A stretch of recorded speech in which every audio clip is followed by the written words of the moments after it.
کە ئەمە شیدا کە مرۆڤ دەتوانێت داسێت بە دوو شێوە وازێنێ یا برسی بێت یا هیلک بێ و نەتوانێت ڕاکە بەشێت ئەو سیارەیە کەفیلەکە بە یا دوژمی کەفیلەکە بە ئیتر وازی لێ دێنێ. ئێمە ئەمڕۆ تیشێک دەخەینە سەری یەکێک لە جوانترین و پیرۆزترین و دێرینترین جەژنە کوردیەکان، جەژنە زەردەشتیەکان، جەژنی سپەنتەرمەست.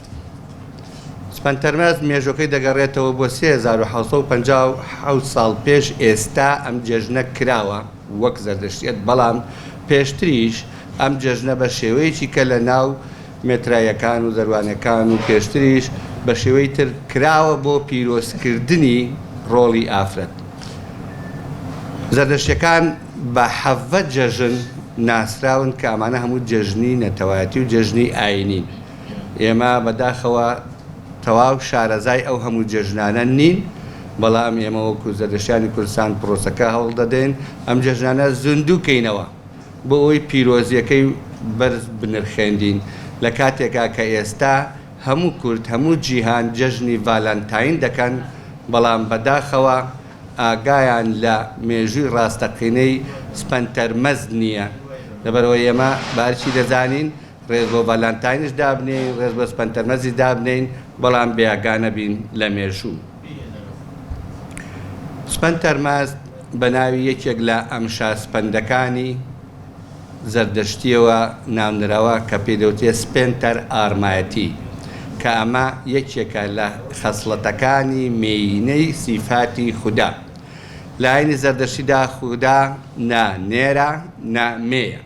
ئەمە ئەو شتەیە کە ئێمە شانازی پێوەکەین لەگەڵ ئاینە ئیبراهیمیەکانی ترە کە خودا لەوێ نێرە، بەڵام لە ناو ئاینی زەردەشتیدا خودا نە نێرە نە مێیە، بەڵکو سێ سیفاتی نێری هەیە، سێ سیفاتی مێی هەیە. یەکێک لەو سیفاتانە سپەنتە ئارمایەتیە کە ئەم جەژنی سپەنتەرمەزدەی بەناوە نراوە.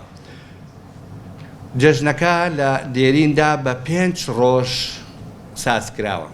ڕۆژی یەکەم و دووەم و سێم و ئەوانە خۆیان ئامادە کردووە، جلوبەرجی ڕەنگا و ڕەنجیان لەبەر ئامادە کردووە. لە پێنجەمین ڕۆژدا بە شێوەیەکی گشتی هەموو جەژنەکە بەرقەرار کراوە. جەژنە سپەنتەرمەست بە زمانی جیاوازی زمانی فارسی پێوتێ ئەسفان، بە زمانی میلەتانی تریش نایەن لێناوە، بەڵام ئێمە دەمانێت ناوەڕاستەقینەکەی سپەنتەرمەست لێ فێر ببین. ئەم جەژنە بۆ مەبەست لەم جەژنە چییە؟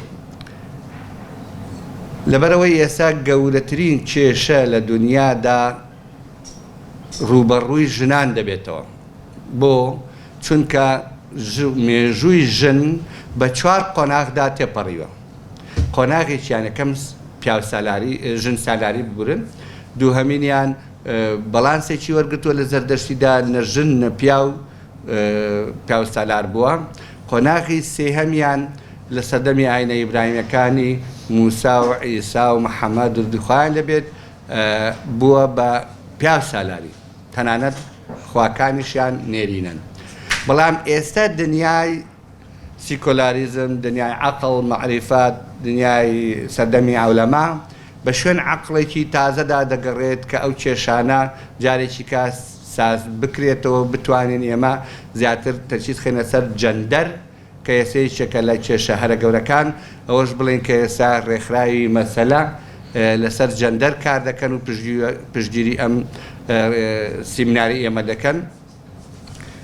ئەرکی سەرشانی هەموو زەردەشتیەکە کە لە ناو گاتاکانەوە جارێکیکە بەها و پیرۆزی ژنانی زەردەشتی بەیاد بخەین بۆ ئەوەی کە جارێکی کە ئەو بەڵانسەی کە لە مێژووی زەردەشتیدا لە ئاینی زەردەشتیدا هەیە نە ژن نە پیاو جیاوازیان نییە ڕابگرین.